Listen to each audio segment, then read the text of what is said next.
This is part 2 of Encanto. I'm Miss Melissa at the Oosterhout Free Library. Disney's Encanto was adapted by Angela Cervantes and published by Random House. Mirabel is about to tell the village children about the gifts of all her family. Cousin Dolores could hear a pin drop. You wouldn't want to whisper your secrets around her. Cousin Camilla was a shapeshifter, which was annoying if he shapeshifted into you. And Cousin Antonio, well, he didn't have a gift yet, but he would receive his today. Mirabel pointed out her two older sisters, graceful Isabella and strong and responsible Louisa.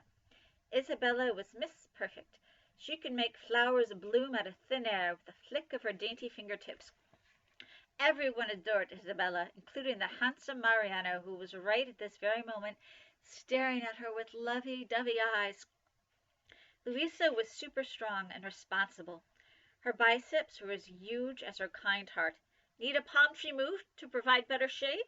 No problemo. Louisa's got that. That church facing the wrong direction? No problem for Louisa. No request was too much for her. Once Mirabel finished describing her sisters' and cousins' magical gifts, the bells of the town rang out. It was time for the family to go home. Abuela gave a satisfied grin at all the work that had been accomplished. "Family, let's get ready," she called out. "Let's go, everybody," Louisa yelled. In a flash, the family hurried and headed home. Mirabel hurried to follow them. "But what's your gift?" a little girl asked, stopping her just as she was about to enter the house and escape their questions once and for all. Mirabel tried to stall and come up with a clever answer when Abuela appeared in the doorway. "What are you doing?" she snapped. "Oh, Mirabel stammered. "They were just asking about the family. She was about to tell us about her super awesome gift," one of the other little girls exclaimed. Abuela looked at Mirabel, confused. "Oh, Mirabel didn't get one," Dolores answered, popping up from out of nowhere. Mirabel winced. She should have known that Dolores would hear that. Thinking she'd been helpful, Mirabel's cousin smiled and returned to whatever she'd been doing before. Mirabel peered over Abuela's shoulder, who shook her head in disappointment and walked away. The children stared at Mirabel like they'd been duped. "You didn't get a gift?" the first little girl asked, looking up with sad eyes. Mirabel started to spin an answer as a man and a donkey approached. "Delivery!" the man called out. He quickly filled her arms with a basket of supplies for the ceremony. "I gave you the special since you're the only magical kid with no gift. I call it the not special since, you have no gift." Mirabel stood frozen. The children stared up at her. "Thank you," she said. "And tell Antonio good luck," the man replied, giving his donkey a pat. "Last gift ceremony was a bummer, the last one being yours. That did not work." The man departed. The kids were silent, staring hard at Mirabel. All she could do was stand there with a cheesy smile in her arms full of supplies. "If I was you, I'd be really sad," said the little girl. Mirabel forced a big smile and shrugged. "Well, my little friend, I'm not, because the truth is, gift or no gift, I'm just as special as the rest of my family." The children glanced over at her family, performing amazing magical feats around the house and then back at Mirabel. "Maybe your gift is being in denial." In the courtyard, preparation for Antonio's gift ceremony was in full swing. No one even noticed Mirabel entering with her arms overflowing with groceries. "Oh, sorry, excuse me," she said, struggling with the heavy load. The family chattered and talked over each other. "Louisa, how are those pianos coming? Do you need help with that?" "Lift it higher," another voice directed. "Camelo," Abuela yelled. "We need another Jose." Mirabel's cousin yelled, "Jose!" and changed into a tall guy. He helped hang the banner that said Antonio over a door with a glowing border around it. "Louisa, the piano goes upstairs," shouted Abuela. "You got it," answered Louisa, hauling the piano over her shoulder. As a swirling wind caused by Peppa hovered over the courtyard, Mirabel tried to keep the load of supplies she was carrying from being blown away. "My baby's night has to be perfect, and it's not perfect, and—" Peppa mumbled, pacing back and forth. Felix rushed to calm her down. More, more, he pleaded. You're tornadoing the flowers. Did someone say flowers? Said a sugary, sweet voice of Isabella, who was suddenly descending from the top floor on a flowery vine. A vibrant array of flowers bloomed, and the petals fluttered everywhere. Our angel, our angel! Felix praised. Please, don't clap, Isabella implored them humbly. Ah, thank you, Peppa said.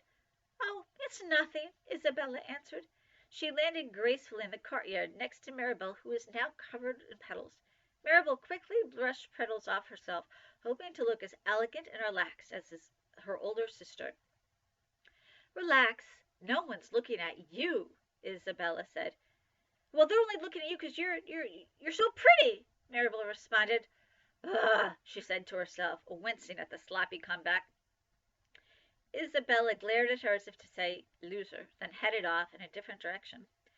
Determined to keep helping as much as she could, Mirabel hauled a heavy load of supplies into the kitchen counter.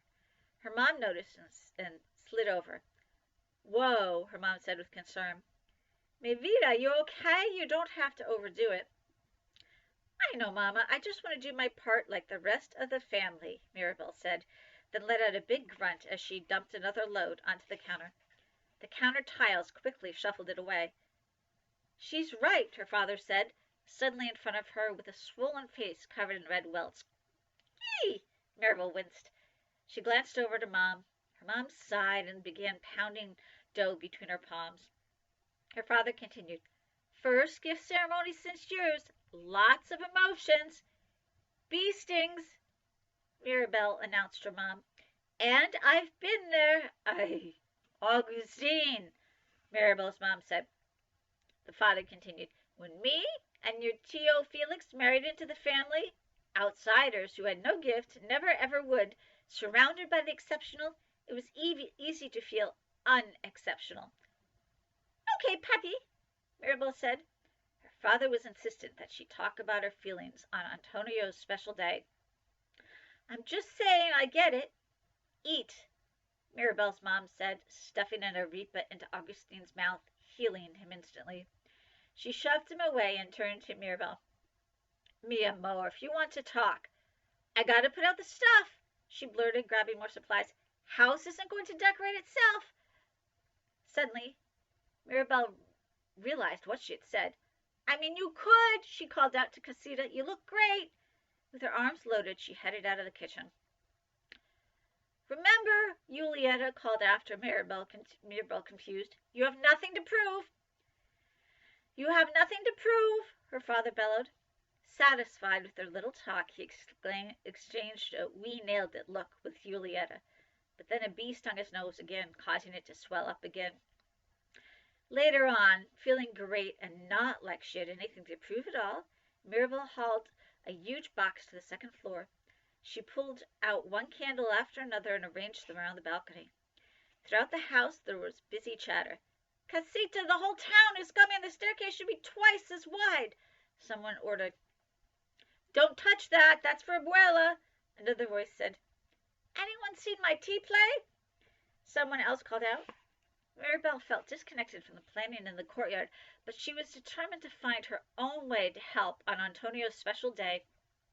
The box she was carrying had a special homemade gift for Abuela. Mirabel moved down the hallway, still carrying the box, and paused briefly at the entrance of Bruno's tower. His door was boarded up and covered with cobwebs. She looked at it with a mix of curiosity and fear. No one in the family talked about Bruno. What happened to him? Why did he leave? Mirabel continued. She knelt in the hallway and pulled out a beautiful candle doily she had made for Abuela. She gazed up at the wall above her. It was covered with photographs of her extraordinary family. As she looked over them, she realized her photo wasn't there. Of course it isn't, she thought. This wall was for everyone who had received a magical gift. She knew she would never be on the wall with the rest of her family. 1 hour, Abuela called out, startling her so much she dropped the lit candle on the floor, setting the gift she had made on fire. Mirabel rushed to put out the fire, but the doily was destroyed. Suddenly Abuela stood in front of her, watching the whole spectacle. "Maybe you should leave the decorations to someone else," she said. Mirabel, still on the floor trying to save the doily, glanced up. "Oh no, I actually made this as a surprise for you." Abuela looked down, not quite sure what to think. Then she noticed a dark cloud forming in the sky. She called to her daughter, "Peppa, the sky has a cloud." "I know, Mama, but now I can't find Antonio. What do you want from me?" Peppa threw her hands up in helpless desperation, and the sky darkened. Abuela sighed, looked around, and checked her watch. People from the community would be here soon. "I bet I can find them," Mirabel offered. "Oh, I'm sure you need to get cleaned up," her grandmother said. "It's no problem. Anything I can do." "Mirabel," Abuela interrupted, "I know you want to help, but tonight must go perfectly. The whole town relies on our family, on our gifts. So the best way for some of us to help is to set aside and let the rest of the family do what they do best. Okay?"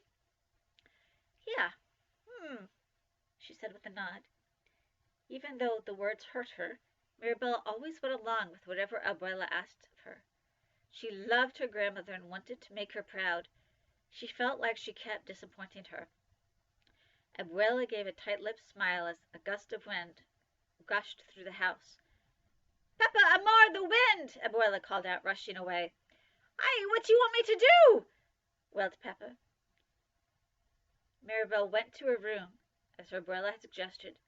She knew how important tonight was, to her grandmother, to her family, to the entire Encanto. Why couldn't Abuela see she just wanted to make her family proud? Ouch. That hurts, right? Well, next time there'll be a celebration for Antonio's gift day. See you next time from the Rooster Free Library.